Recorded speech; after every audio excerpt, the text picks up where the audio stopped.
H1B ఈ మధ్య social మీడియాలో కానీ న్యూస్ ఛానల్స్లో కానీ ఎక్కడ చూసినా దీని గురించే చర్చ. We've already seen a little bit of drama appear in this coalition with a H1B drama happening on X.com, the everything platform. H1B visas. H1B is our country's largest temporary employment visa program for skilled workers. It allows. Imagine all the topics with debate. Would you have guessed that H1B visa would have been the number one topic that would create like a civil war? On the issue of H1B visas. It's a program mostly used for highly skilled technology workers.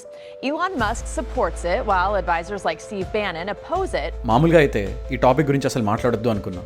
ఎందుకంటే H1B మీద discussion జరగడం కొత్తేమీ కాదు. ప్రతి US election సైకిల్లో H1B మీద and in general యూఎస్లో ఉన్న immigration loss మీద ఫోకస్ రావడం చాలా కామన్. కానీ ఈసారి మెయిన్ డిఫరెన్స్ ఏంటంటే ఎలక్షన్ అయిపోయిన 2 నెలల తర్వాత సడన్గా ఈ టాపిక్ ట్విట్టర్లో ఎక్స్ప్లోడ్ అయింది. అండ్ ఆ డిస్కషన్ అనేది H1B యొక్క మంచి చెడులు, దాని లీగాలిటీ గురించి మాత్రమే కాకుండా చాలా అన్నెసెసరీ టెరిటరీలో కూడా వెళ్ళిపోయింది.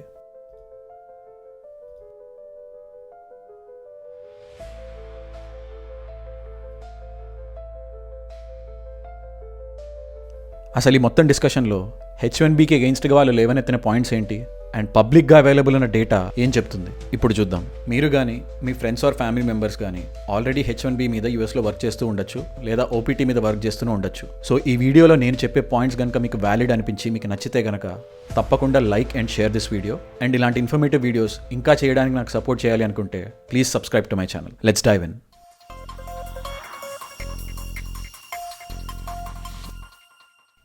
ఆన్లైన్లో ఈ టాపిక్ మీద జరుగుతున్న డిస్కోర్స్లో రేజ్ అవుతున్న one of the main concern ఏంటంటే H1B వీసాని యూజ్ చేసుకుని అమెరికన్ వర్కర్స్ నుంచి జాబ్స్ని స్టీల్ చేస్తున్నారు అని. బట్ యాక్చువల్గా డేటా ఏం చెప్తుంది ఇప్పుడు చూద్దాం.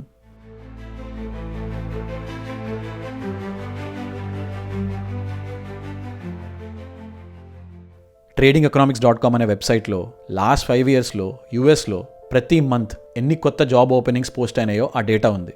దాన్ని అనలైజ్ చేసి చూస్తే ఆన్ యావరేజ్ పర్ ఇయర్ యూఎస్లో 5.2 మిలియన్ అంటే 52 లక్షల న్యూ జాబ్ ఓపెనింగ్స్ పోస్ట్ అవుతాయి. ఇక H1B వీసా విషయానికి వస్తే యూఎస్లో ఉన్న లా ప్రకారం ఇయర్లీ మ్యాక్సిమం 85,000 H1B వీసాస్ మాత్రమే ఇష్యూ అవుతాయి. అంటే పర్ ఇయర్ యూఎస్లో ఉన్న మొత్తం 52 లక్షల జాబ్ పోస్టింగ్స్లో కేవలం 85,000 మాత్రమే H1B వీసా హోల్డర్స్కి వెళ్తాయి, లెస్ దాన్ 1%. అండ్ ఇంకా స్పెసిఫిక్గా ఇండియన్స్ విషయానికి వస్తే ప్రతి ఇయర్ అప్రూవ్ అవుతున్న 85,000 H1Bస్లో 75% ఇండియన్స్కి వెళ్తాయి. అంటే యూఎస్లో ప్రతి ఇయర్ క్రియేట్ అవుతున్న టోటల్ నంబర్ ఆఫ్ జాబ్స్లో కేవలం 0.7% మాత్రమే ఇండియన్స్ ఆన్ H1B తీసుకుంటున్నారు. పోనీ H1B స్టేటస్లో ఉండేవాళ్ళు మెజారిటీ స్టెమ్ ఆక్యుపేషన్స్ అంటే science, technology, engineering and math ఈ ఆక్యుపేషన్స్లో మాత్రమే పనిచేస్తారు.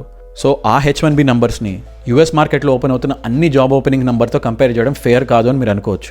సరే, ఆ స్టెమ్ జాబ్ స్టాటిస్టిక్సే చూద్దాం. నేషనల్ సైన్స్ బోర్డ్ అనే ఒక యూఎస్ గవర్నమెంట్ బాడీ డేటా ప్రకారం యూఎస్లో ఉన్న వర్క్ ఫోర్స్ మొత్తంలో స్టెమ్ ఫీల్డ్స్లో పనిచేస్తున్న వాళ్ళ సంఖ్య సుమారు 36.8 మిలియన్ అంటే 3.68 crores. ఈ నంబర్లో H1B మీద పనిచేస్తున్న వాళ్ళ సంఖ్య ఎంతో ఇప్పుడు చూద్దాం. USCIS ఈ H1B పిటిషన్స్ని అప్రూవ్ చేసే బాడీ, వాళ్ళు పబ్లిష్ చేసిన అఫీషియల్ నంబర్స్ ప్రకారం 2019లో యూఎస్లో ఉన్న టోటల్ H1B వీసా హోల్డర్స్ సంఖ్య 5,83,420.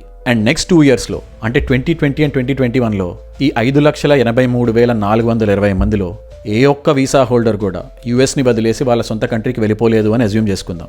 అండ్ మనం ఇందాక డిస్కస్ చేసినట్టు per year 85,000 new H1s add అవుతాయి కాబట్టి 2021 వచ్చేసరికి యూఎస్లో ఉన్న మొత్తం H1B వీసా హోల్డర్స్ సంఖ్య 7,53,420. అంటే యూఎస్లో ఉన్న మొత్తం 3.68 crore స్టెమ్ ఫీల్డ్లో ఉన్న జాబ్స్లో ఓన్లీ 7.5 lakh మాత్రమే H1B వీసా హోల్డర్స్ చేస్తున్నారు. అంటే జస్ట్ 2%. అయినా సరే ఆ 2% మాత్రం H1B వీసా హోల్డర్స్కి ఎందుకు ఇవ్వాలి? అది కూడా యూఎస్ సిటిజన్సే కావాలనుకోవడంలో తప్పేం లేదు కదా అని మీరు అనుకోవచ్చు. సరే, ఆ విషయం కూడా చూద్దాం.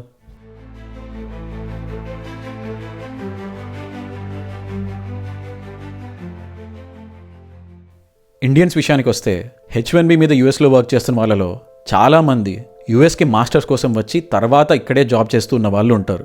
అండ్ వాళ్ళు మాస్టర్స్ చేసేది మెజారిటీ స్టెమ్ ఫీల్డ్స్లోనే. సో 2019 అండ్ 2020 ఇయర్స్లో యూఎస్లో ఉన్న స్టెమ్ ఎడ్యుకేషన్ ఫీల్డ్స్ని మాత్రమే కన్సిడర్ చేస్తే అందులో 49% of masters degrees and 57% of doctorate degrees అంటే PhDs ఇంటర్నేషనల్ స్టూడెంట్స్కి వెళ్ళినాయి. అంటే యూఎస్లో స్టెమ్ ఫీల్డ్స్లో హైయర్ ఎడ్యుకేషన్ చదివేది సగం పైగా ఇంటర్నేషనల్ స్టూడెంట్స్ అయినా కానీ only 2% of the stem work force మాత్రమే H1Bs. ఇప్పుడు చెప్పండి, మీకేమనిపిస్తుంది? H1B వీసాస్ నిజంగానే అమెరికన్ జాబ్స్ని స్టీల్ చేస్తున్నాయా? ఇప్పుడు ఈ టాపిక్ని ఇంకో యాంగిల్ నుంచి చూద్దాం. యూఎస్లో మెజారిటీ ఆఫ్ ద పేరెంట్స్ వాళ్ళ పిల్లల్ని లోకల్ పబ్లిక్ స్కూల్స్కి పంపుతారు. అండ్ 2022 యూఎస్ సెన్సస్ డేటా ప్రకారం యావరేజ్గా ఒక కిడ్ మీద యూఎస్ పబ్లిక్ స్కూల్ స్పెండ్ చేసే పర్ ఇయర్ కాస్ట్ $15,663. అంటే యూఎస్లో ఒక కిడ్ హై స్కూల్ కంప్లీట్ చేయాలి అంటే ఆ స్టూడెంట్ మీద యూఎస్ స్పెండ్ చేసే టోటల్ అమౌంట్ ఆన్ యావరేజ్ $1,87,956.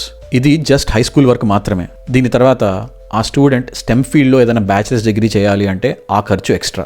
అదే ఇంటర్నేషనల్ స్టూడెంట్స్ విషయానికి వస్తే వాళ్ళు చిన్నప్పుడు స్కూలింగ్ నుంచి బ్యాచిలర్స్ డిగ్రీ దాకా వాళ్ళ నేటివ్ కంట్రీలోనే చదువుకుంటారు. అండ్ యూఎస్కి మాస్టర్స్కి వచ్చినా కానీ 99% ఆఫ్ ద కేసెస్లో వాళ్ళ సొంత డబ్బులతోనో లేదా లోన్ తీసుకునో ఆ మాస్టర్స్ని కంప్లీట్ చేస్తారు. సో బేసిక్గా యూఎస్కి ఎలాంటి ఖర్చు లేకుండా అండ్ ఇన్ఫ్యాక్ట్ సర్ప్లస్ మనీతో పాటు ట్రైన్డ్ వర్క్ ఫోర్స్ దొరుకుతున్నట్టేగా. దీనికి తోడు మాస్టర్స్కి అండ్ పిహెచ్డీస్కి ఇంటర్నేషనల్ స్టూడెంట్స్ కట్టే ఫీజుతో చాలా local universities and schooling systems benefit అవుతున్నాయి. అంటే బేసిక్గా ఇంటర్నేషనల్ స్టూడెంట్స్ కట్టే డబ్బులు లోకల్ టాలెంట్ని డెవలప్ చేయడానికి యూజ్ చేస్తున్నట్టేగా. అలా అని చెప్పి H1B ఒక పర్ఫెక్ట్ సిస్టమ్ అని నేను అనట్లేదు. H1B మిస్యూజెస్ గురించి అండ్ ఆ వీసాని యూజ్ చేసుకుని ఎంప్లాయర్స్ చేస్తున్న ఈవిల్ ప్రాక్టీసెస్ గురించి ట్విట్టర్ మొదలుకొని ప్రతి న్యూస్ ఛానల్లో కొడుతూనే ఉంటారు. ఈ వీడియో ద్వారా I just wanted to put out the other side of the coin. మనం అర్థం చేసుకోవాల్సింది ఏంటంటే ప్రపంచంలో ఏ లా అయినా దానికి ఏదో ఒక లూప్ హోల్ ఉంటుంది అండ్ ఆ లూప్ హోల్ని అబ్యూస్ చేసే వాళ్ళు ఉంటారు. H1B కూడా దీనికి ఎక్సెప్షన్ ఏమీ కాదు. కానీ అన్ఫార్చునేట్ థింగ్ ఏంటంటే H1Bలో ఉన్న ఆ లూప్ హోల్స్ని పూడ్చడం ఎలా అనే డిస్కోర్స్ జరగకుండా కూర్చున్న కొమ్మని ఎలా నరుక్కోవాలో డిస్కషన్స్ జరుగుతున్నాయి. సాడ్. ఈ వీడియో మీకు నచ్చిందని అనుకుంటున్నాను. ఒకవేళ నచ్చితే please show your support by liking and commenting on this video and don't forget to subscribe. I'll see you in the next video. జై హింద్.